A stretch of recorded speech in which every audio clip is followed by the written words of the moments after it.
Assalamualaikum warahmatullahi wabarakatuh. Puji syukur kehadirat Tuhan Yang Maha Esa.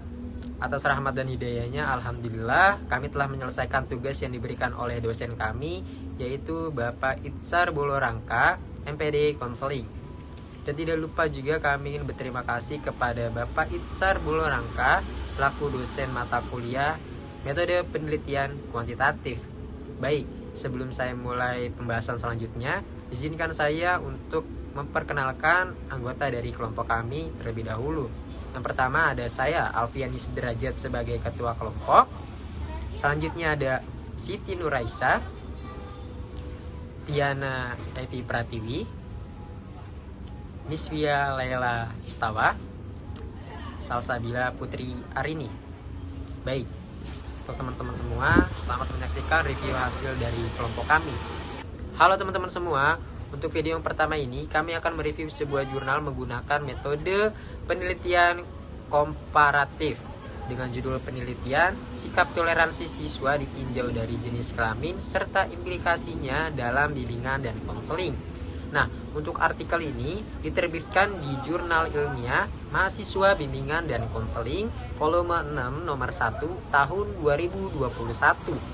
Nah, dan yang meneliti jurnal ini itu ada 3 orang. Yang pertama ada Muhammad Wahyu Pratama, yang kedua ada M. Ferdiansyah, dan yang ketiga ada Ervan Ramadhani. Maka nama saya Siti Nuraisah, NPM 2019-01-500-530.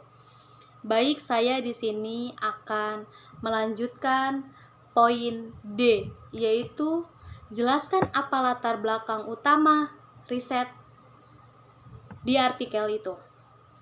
Masalah yang terjadi di tempat penelitian adalah siswa perempuan dan siswa laki-laki yang cenderung bergaul dengan cara berkelompok, lebih senang berinteraksi dengan siswa yang berstatus ekonominya tinggi, cenderung memaksakan pendapat. Dan selanjutnya di poin E, yaitu jelaskan apa sisi yang menarik dan signifikan dari peneliti itu. Fenomena yang terjadi di tempat penelitian berdasarkan info dari guru bimbingan dan konseling adalah siswa ketika bergaul cenderung membentuk kelompok. Hal itu dikarenakan mereka berkelompok berdasarkan daerah, suku, agama yang dianut oleh siswa perempuan. Saat mereka tidak akur dengan teman mereka, lebih memilih untuk membentuk kelompok baru. Saat ada teman yang mengalami kekurangan, mereka lebih memilih untuk membentuk kelompok baru. Saat ada teman yang mengalami kekurangan, mereka lebih memilih untuk membiarkan pada siswa laki-laki. Mereka lebih senang berinteraksi dengan teman yang ekonominya sama dengan dirinya. Siswa laki-laki lebih cenderung bersikap memaksa agar pendapatnya bisa diterima dengan baik. Namun hal lain yang ditunjukkan oleh siswa laki-laki dalam mereka mau membantu teman yang sedang membutuhkan bantuan, dan siswa laki-laki suka bergaul dengan teman yang bukan sekelas dengan mereka. Toleransi memiliki peran untuk menciptakan sikap saling menghargai dan juga saling menghormati. Antar siswa di sekolah, setiap siswa memiliki karakteristik yang berbeda. Baik, saya di sini akan melanjutkan poin F, yaitu tunjukkan di mana letak originality atau kebaharuan penelitian itu. Kekerasan penelitian lain juga dilakukan oleh Hayati Najmi, mengungkapkan bahwa sikap toleransi pada siswa laki-laki dan siswa perempuan di SMA Negeri Riau memiliki tingkat perbedaan pada keduanya. Pada penelitian ini terdapat letak originality kebaharuan, artinya artikel ini sudah dilakukan oleh penelitian sebelumnya, yaitu Hayati Najmi. Perkenalkan, nama saya Tenevi Pratiwi dengan NPM 2019 015 00579. Yang pertama, saya akan menjelaskan poin G, yaitu apa saja masalah yang ingin dijawab peneliti atau penulis artikel itu. Berdasarkan uraian latar belakang, adapun rumusan masalah dalam penelitian ini adalah apakah terdapat perbedaan sikap toleransi antara siswa laki-laki dengan siswa perempuan di SMA Patra Mandiri 01 Palembang. Yang kedua, saya akan menjelaskan bagian poin H, yaitu metode apa yang dipakai dan kenapa metode itu yang dipilih. Metode penelitian yang dipakai oleh peneliti ini adalah komparatif. Menurut Sofyan, komparatif merupakan analisis yang bisa digunakan dengan tujuan mengetahui tingkat perbedaan suatu data yang akan diteliti. Sedangkan menurut Nazir, penelitian komparatif adalah sejenis penelitian deskriptif yang ingin mencari jawaban secara mendasar tentang sebab akibat dengan menganalisis faktor-faktor penyebab terjadinya ataupun munculnya suatu fenomena tertentu.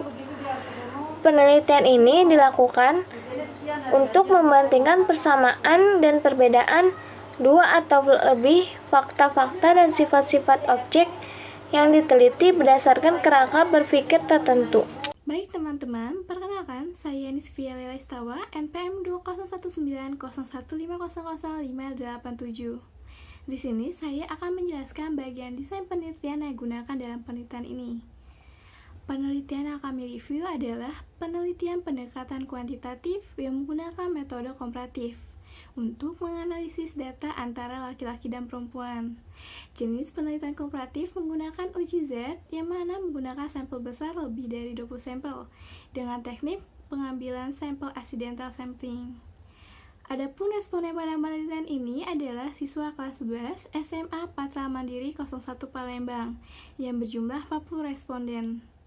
Data pada penelitian ini dikumpulkan menggunakan angket atau kuesioner yang memiliki 39 item, di mana terdapat 33 item yang dinyatakan valid dan 6 item yang tidak valid.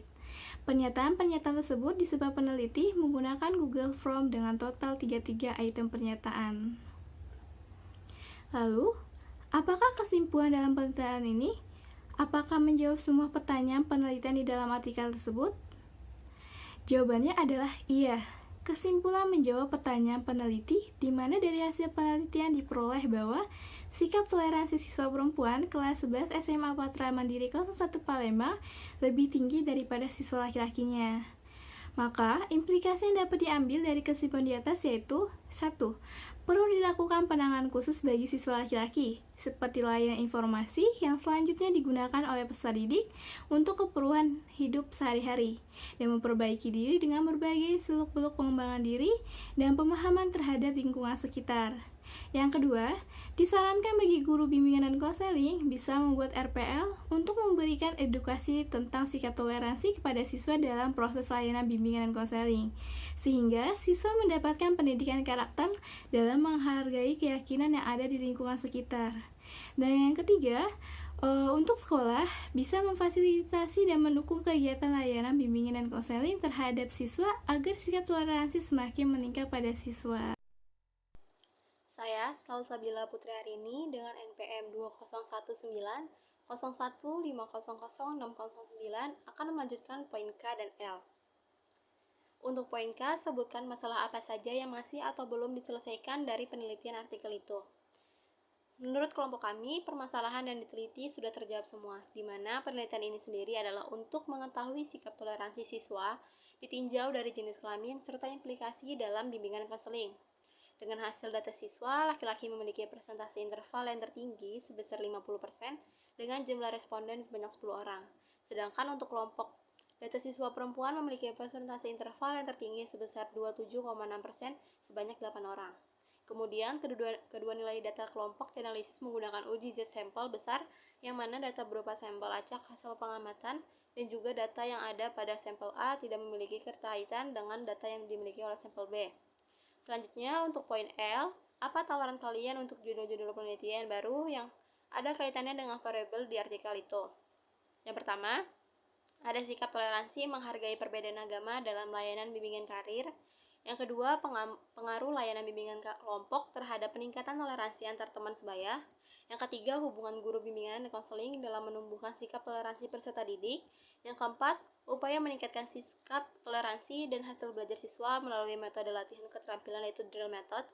Yang kelima, peran guru bimbingan dan konseling dalam meningkatkan sikap toleransi siswa terhadap keragaman budaya di lingkungan sekolah. Alasan kelompok kami memilih 5 judul tersebut karena kelima judul ini berkaitan dengan variabel jurnal yang kami review.